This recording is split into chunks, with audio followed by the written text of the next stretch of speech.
Hello friends, मैं शिवानी सिंह और आप मुझे देख रहे हैं मेरे यूट्यूब चैनल शिक्षा विद शाशा पर। वीडियो स्टार्ट करने से पहले अगर आप इस चैनल पर नए हैं तो प्लीज़ चैनल को सब्सक्राइब करें, लाइक करें और बेल आइकन को प्रेस करना बिल्कुल मत भूलें। तो आइए शुरुआत करते हैं आज के हमारे टॉपिक मौलिक अधिकार से। मौलिक अधिकार, आपको पता है जब भी बात अधिकारों की होती है तो हमारी आँखें खुल जाती हैं। तो आइए स्टार्ट करते हैं। मौलिक अधिकार, वो मौलिक अधिकार जो हमारा संविधान हमें देता है। देखिए, अगर क्वेश्चन ये आए कि सर्वप्रथम मौलिक अधिकार की बात कहाँ की गई, सर्वप्रथम मौलिक अधिकार की विवेचना कहाँ की गई, तो हम देखेंगे कि सबसे पहले ब्रिटेन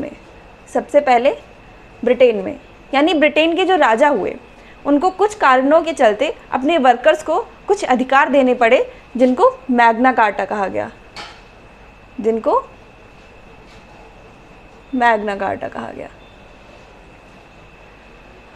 लेकिन अगर बात हो कि लिखित रूप से, सर्वप्रथम लिखित रूप से मौलिक अधिकार का जिक्र कहाँ हुआ, तो हुआ अमेरिका के संविधान में, जिसको बिल ऑफ राइट्स कहा गया।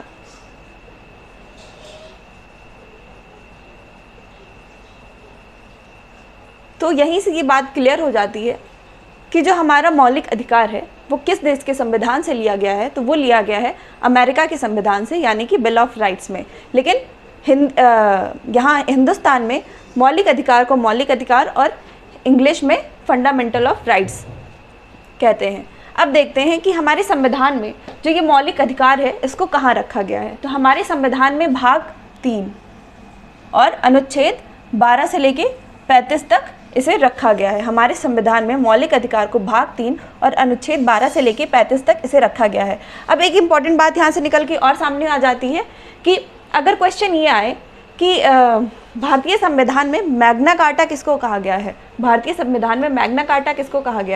तो आप देख रहे होंगे कि ब्रिटेन के राजा ने जो अपने वर्कर्स को जो अधिकार उन्होंने दिए उसको मैग्ना कार्टा कहा गया।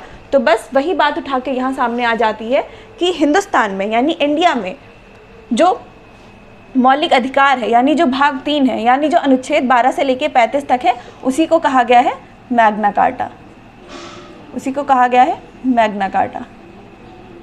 ठीक है, अब देखते हैं कि हमारा संविधान हमें कितने मौलिक अधिकार देता है। तो देखिए, हमारा संविधान हमें 7 मौलिक अधिकार देता है, यानी कि जो मूल संविधान बनकर तैयार हुआ उसमें हमारा संविधान हमें 7 मौलिक अधिकार देता है। जैसे समानता का अधिकार, स्वतंत्रता का अधिकार, शोषण के विरुद्ध अधिकार, धर्म का अधिकार, शिक्षा, संस्कृति, अल्पसंख्यक और का अधिकार, संपत्ति का अधिकार और संवैधानिक उपचारों का अधिकार। लेकिन ये जो नंबर 6 है, इसको हटा दिया गया। क्यों हटा दिया गया? नंबर 6 ये संपत्ति का अधिकार है, इसको 44वां संविधान संशोधन करके कानूनी अधिकार बना दिया गया, यानी ये एक विधिक अधिकार हो गया और इसको आर्टिकल 301 के तहत कानूनी अधिकार बना दिया गया। मतलब तभी तो हम जो ज़मीन लेते हैं, जो भी प्रॉपर्टी हमारी होती है वो कहीं ना कहीं कानूनी होती है। मतलब वो कहने को तो हमारी होती है लेकिन वो कानून जब चाहे उसको ले सकता है, वो कानूनी अधिकार है। वो कानूनी प्रक्रिया से ही हम अपने, जैसे होता है ना, कभी ऐसा सुना है कि ज़मीन हमने ऐसे ही ले ली किसी को मार के, है ना, क्योंकि उसकी पूरी एक कानूनी प्रक्रिया होती है। वो इसीलिए होती है क्योंकि संपत्ति का अधिकार अब मौलिक अधिकार नहीं रहा, संपत्ति का अधिकार अब कानूनी अधिकार है। फिर देखते हैं कि जो समानता का अधिकार है, समानता का अधिकार आर्टिकल 14 से लेके 18 तक में बताया गया है। आर्टिकल 14 से लेके 18 में सिर्फ हमको एक ही बात बताई गई है कि कैसे हमें समान रहना है, समान रूप से रहना है।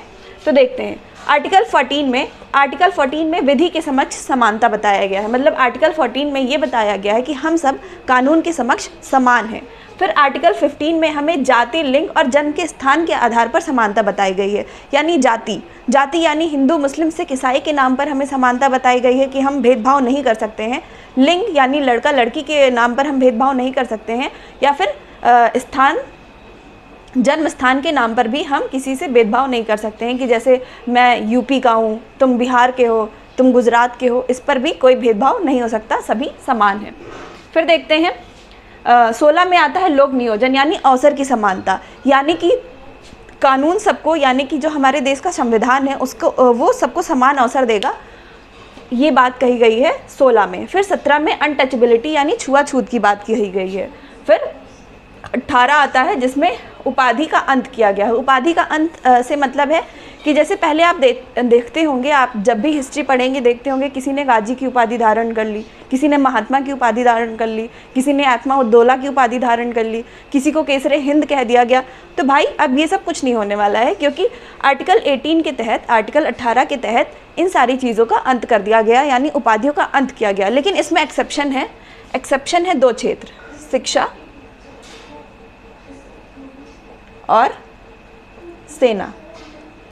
शिक्षा और सेना में उपाधियां होती हैं भाई, ठीक है। फिर देखते हैं स्वतंत्रता का अधिकार। 19 से लेके 22 तक, आर्टिकल 19 से लेके 22 तक में हमें स्वतंत्रता का अधिकार बताया गया है कि हम कैसे स्वतंत्र हैं। फिर देखते हैं शोषण के विरुद्ध अधिकार। शोषण के विरुद्ध अधिकार आर्टिकल 23 से लेकर 24 में हमें शोषण के विरुद्ध अधिकार बताया गया है कि कोई भी हमारा शोषण कैसे नहीं कर सकता है। फिर आता है धर्म का अधिकार। मतलब इंडिया में आई डोंट थिंक ये बताने की ज़रूरत है, ये तो सब पहले से ही जानते हैं कि धर्म का अधिकार है। कोई कितना चाहे और जितना चाहे, ठीक है, कोई कितना चाहे और जितना चाहे उतनी बार धर्म परिवर्तन कर सकता है। चाहे वो मुस्लिम बन जाए, चाहे वो हिंदू बन जाए, चाहे वो सिख बन जाए, चाहे वो ईसाई बन जाए, चाहे वो जैन बन जाए, बुद्ध बन जाए, कुछ भी बन जाए, उसको धर्म का पूरा अधिकार है, ठीक है। यही बात कही गई है 25 से लेकर 28 में। फिर आता है नंबर 5, शिक्षा, संस्कृति, अल्पसंख्यक का अधिकार। अल्पसंख्यकों को जो अधिकार दिए गए हैं, शिक्षा में जो अधिकार दिए गए हैं और संस्कृति में जो अधिकार दिए गए हैं, इसी बात का जिक्र करता है आर्टिकल 29 और 30। फिर संपत्ति का अधिकार, ये तो हमने देखा ही कि इसको अब ख़त्म कर दिया गया है और ये कानूनी अधिकार हो चुका है। फिर आता है हमारा संवैधानिक उपचारों का अधिकार। संवैधानिक उपचारों का अधिकार, और इसी में आता है, देखिए हमने थोड़ा बड़ा सा लिखा है ताकि देखने में सुंदर लगे, क्योंकि डॉक्टर BR अम्बेडकर ने, यानी बाबा भीमराव अम्बेडकर ने अनुच्छेद 32 को संविधान की आत्मा कहा। क्योंकि अनुच्छेद 32 के तहत, मतलब अगर आपको लगे कि आपके मौलिक अधिकारों का हनन हो रहा है, अगर आपको लगे कि आपके मौलिक अधिकारों का हनन हो रहा है, चाहे वो चाय की बात क्यों ना हो, कि किसी ने आपको चाय देने से मना कर दिया, मौलिक अधिकार का हनन कर दिया आपने, आपसे 5 की जाए 10 में दे रहा है आपको, तो बस चले गए आप सुप्रीम कोर्ट, कर दी याचिका दायर, ठीक है। लेकिन ऐसा कोई करता नहीं है। लेकिन हाँ, अब सोचिए इससे बड़ी क्या पावर मिलेगी एक आम इंसान को कि वो चाय को लेकर भी सुप्रीम कोर्ट तक जा सकता है। तो इसीलिए अनुच्छेद 32 को संविधान की आत्मा कहा गया है, मतलब कि बाबा भीमराव अंबेडकर ने कहा है। वैसे तो संविधान की आत्मा प्रस्तावना को भी कहते हैं, लेकिन इसके अलग अलग तथ्य रहे हैं कि जैसे किसी ने अनुच्छेद 32 को कह दिया, किसी ने प्रस्तावना को कह दिया, तो ये सारी चीज़ें हम बाद में चर्चा करेंगे। फिर यहाँ देख लेते हैं कि कुछ मैंने सारा तो खोल कर नहीं बताया, जैसे मैंने समानता में बता दिया कि 14 से लेकर 18 तक क्या है। वैसे इसमें जो इम्पॉर्टेंट है मैंने इधर नोट के फॉर्म में डाल दिया है, आपको सारा कुछ रटने की ज़रूरत नहीं है। लेकिन हाँ, जिनसे क्वेश्चंस बनते हैं और जो थोड़ी बहुत इंपॉर्टेंट हैं, जिनको जानना आम आदमी के लिए बहुत ज़रूरी हो जाता है, वो ये है कि जैसे नंबर 2 यानी स्वतंत्रता के अधिकार में आर्टिकल 19 का आर्टिकल 19 देख रहे होंगे, स्वतंत्रता में 19 से लेके 22 का जिक्र हुआ है। तो 19 के का में, यानी मैंने 19 का ए बोलो चाहे 19 का बोलो, बात एक ही है। तो 19 के का में जो प्रेस है, जो मीडिया है, उसको चतुर्थ स्तंभ बताया गया है। यानी मीडिया, देखो मीडिया कितना भौकाल में रहती है कि नहीं, मीडिया वाले कहीं भी लेके चले जाते हैं कैमरा वैमरा। तो क्या होता है, क्योंकि उनको हमारे संविधान में चतुर्थ स्तंभ का दर्जा दिया गया होगा। अब आपके मन में क्वेश्चन आ रहा होगा कि अच्छा चतुर्थ स्तंभ, तो पहला दूसरा तीसरा कौन है भाई? तो पहला कार्यपालिका, न्यायपालिका और विधायिका है। पहला कार्यपालिका, दूसरा न्यायपालिका, तीसरा विधायिका और चौथा चतुर्थ स्तंभ जो है वो प्रेस यानी मीडिया है, ठीक है। फिर देखते हैं, मैं इधर आ जाऊँ, फिर देखते हैं कि सेकंड का ही यानी स्वतंत्रता के अधिकार में ही 20 जो है 19 से लेके 22 तक आता है। तो 20 जो है ये बताता है हमें कि एक अपराध की एक बार सज़ा होगी, यानी एक अपराध की 2 बार सज़ा नहीं हो सकती। कि कोई बोले कि तुमने 2 खून करे तो तुमको 2 बार फांसी होगी, ठीक है। तुम मतलब कि अगर तुम कोई गुनाह एक बार करते हो, जैसे कहने का मतलब कि अगर मैंने किसी को थप्पड़ मारा और उसके लिए मुझे 2 दिन की जेल होती है, हालांकि ऐसा कोई प्रावधान नहीं है कि एक थप्पड़ के लिए 2 दिन की जेल हो, फॉर एग्जाम्पल कि अगर मैं किसी को थप्पड़ मारती हूँ और मुझे 2 दिन के लिए जेल होती है, तो फिर दोबारा उस थप्पड़ के लिए मुझे कभी कोई सज़ा नहीं मिलेगी। ये हमारा संविधान में हमारे अधिकार हमें मिलते हैं, ठीक है। यानी एक अपराध की 2 बार सज़ा नहीं मिल सकती। फिर आता है आर्टिकल 21, ये भी सेकेंड यानी स्वतंत्रता का ही पार्ट है। आर्टिकल 21 जीने का अधिकार। आपको एक बात मैं यहाँ पे और बता दूँ कि ये जो स्वतंत्रता का अधिकार है, इसमें ये जो 19 है, इसमें ये जो 19 है, 19 में 6 प्रकार की हमें आज़ादी मिलती है। आर्टिकल 19 हमें बताता है कि हमें 6 प्रकार की आज़ादी मिलती है। 6 प्रकार की आज़ादी कौन सी है? जैसे कहीं भी जाने की आज़ादी, कहीं भी रहने की आज़ादी, घूमने की आज़ादी, बोलने की आज़ादी। हाँ, बोलने की आज़ादी, जैसे मैं बोल रही हूँ, जैसे आप सब बोलते हैं, है ना। ये तो बात सब बहुत कॉमन है कि सभी कहते हैं अरे बोलने का अधिकार है, बोलने का अधिकार है। तो हाँ, बोलने का अधिकार है और ये लिखित रूप से है, ठीक है। तो बोलने की आज़ादी, कहीं भी जाने की आज़ादी, आपका जब मन होता है बैग उठा के कहीं निकल गए जाने, ठीक है। सम्मेलन करने की, मिलने की आज़ादी, ऐसे ऐसे 6 प्रकार की आज़ादी ये हमें आर्टिकल 19 देता है। लेकिन क्या आपको ये बात पता है कि ये जो 6 प्रकार की आज़ादी हमें मिलती है, ये किसी भी आपातकाल में, किसी भी आपातकाल में, किसी भी आपातकाल में ये हटाई जा सकती है, यानी छीनी जा सकती है, निरस्त की जा सकती है। फॉर एग्ज़ाम्पल कि वैसे तो हम टहलते घूमते थे, लेकिन जैसे ही कोरोना लगा, कोरोना यानी आपातकाल, जैसे ही कोरोना लगा तो हमें घूमने से रोक दिया गया, तो हो गया ना हमारे मौलिक अधिकारों का हनन, ठीक है। सरकार ने छीन ली ना हमारी आज़ादी। तो मतलब ये आर्टिकल 19 में 6 प्रकार जो मतलब हमें मिलते हैं मौलिक अधिकार के रूप में, वो आपातकाल के तहत हटाए जा सकते हैं, निरस्त किए जा सकते हैं, रोके जा सकते हैं। लेकिन बात यहाँ इम्पॉर्टेंट ये है कि उसी स्वतंत्रता में आर्टिकल 21 हमें ये कहता है कि जीने का अधिकार जो किसी भी कीमत पर समाप्त नहीं होता, चाहे आपातकाल लगे, चाहे दुनिया नष्ट हो जाए, जीने का अधिकार आपसे कोई नहीं छीन सकता, ठीक है। जीने का अधिकार आपसे कोई नहीं छीन सकता, यही बात कहता है हमारा आर्टिकल 21, जो कि है स्वतंत्रता में यानी मौलिक अधिकार 2 में, ठीक है।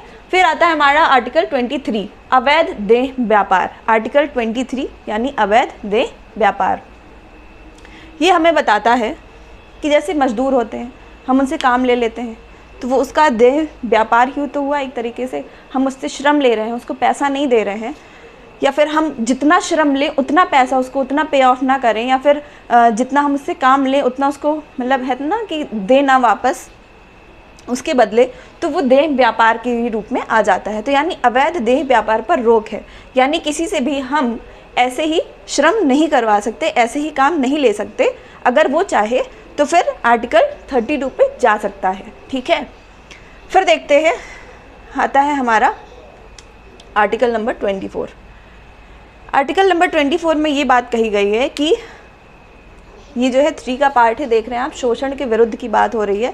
तो आर्टिकल 24 में ये बोला गया है कि 6 से 14 साल तक के बच्चे, 6 से 14 साल तक के बच्चे किसी भी खतरनाक मशीनों पर ऐसे एरियाज़ में काम नहीं करेंगे जहाँ पर उनके जान को ख़तरा हो। लेकिन आप देख रहे हैं कि इंडिया में बाल मजदूरी बहुत ही कॉमन सी चीज़ है।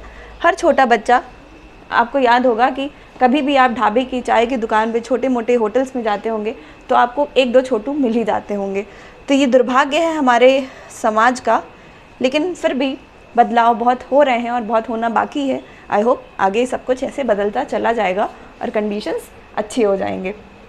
अच्छा, यहाँ से बात एक याद आती है कि जो है हमारा मौलिक अधिकार जो है, जैसे हमें समानता का अधिकार मिला है, स्वतंत्रता का अधिकार मिला है, लेकिन हमारे मिडिल क्लास फैमिली में, जो हमारे मिडिल क्लास फैमिलीज़ के बच्चे होते हैं, उनके अधिकारों का, उनके स्वतंत्र ये जो मौलिक अधिकार दिए गए हैं, उनके मौलिक अधिकारों का कैसे हनन हो जाता है वो बेचारे खुद भी नहीं जान पाते। फॉर एग्ज़ाम्पल, जैसे उनसे समानता का अधिकार ले लिया जाता है, कहने का मतलब कि उनको उनके सिबलिंग से या फिर उनके सिबलिंग्स को उनसे ज़्यादा प्यार मिल रहा था घर में, तो हो गया ना समानता के अधिकार का हनन। स्वतंत्रता का अधिकार, बेचारे बच्चे को बर्थडे पार्टी तक में नहीं जाने देते, तो हो गया ना स्वतंत्रता अधिकार का हनन। तो खैर ये तो हो गई मजाक की बातें। फिर देखते हैं हमारा लास्ट आता है 33, ये भी बहुत इंपॉर्टेंट है। अच्छा, मैंने यहाँ पे 6-7 क्यों लिखा, क्योंकि देखो ये तो वैसे 7वां मौलिक अधिकार है, लेकिन क्योंकि 6वां तो अब रहा नहीं, तो ये 6वां भी तो है, छठवां तो अब रहा ही नहीं, इसको तो हटा दिया गया संपत्ति का अधिकार। तो वैसे तो इसको वैसे सातवां ही बोलते हैं, लेकिन मैंने अगर आप के मन में ये क्वेश्चन आए कि अरे छठवां तो ये है, तो छठवां मैंने इसलिए यहाँ पे लिख दिया था क्योंकि छठवां तो हट चुका है ना, इसीलिए ये सातवां भी, सातवां या फिर छठवां जो भी आप कह लें।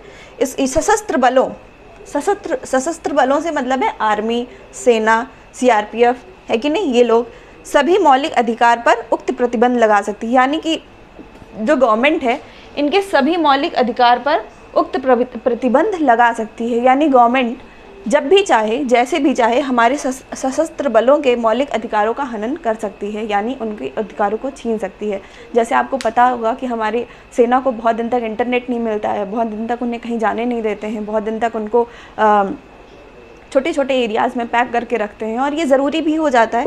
लेकिन फिर भी हमें थैंकफुल होना चाहिए ऐसी सेना का जो अपने मौलिक अधिकार को दे करके भी हमारे देश की और हमारी रक्षा करती हैं। तो बस आज का टॉपिक यहीं पे क्लोज होता है। आई होप कि इस टॉपिक से रिलेटेड आपके सारे डाउट्स क्लियर हो गए होंगे। लेकिन फिर भी अगर आपके दिमाग में, आपके मन में कोई भी डाउट है तो वो मुझे कमेंट सेक्शन पर लिख के ज़रूर बताएँ।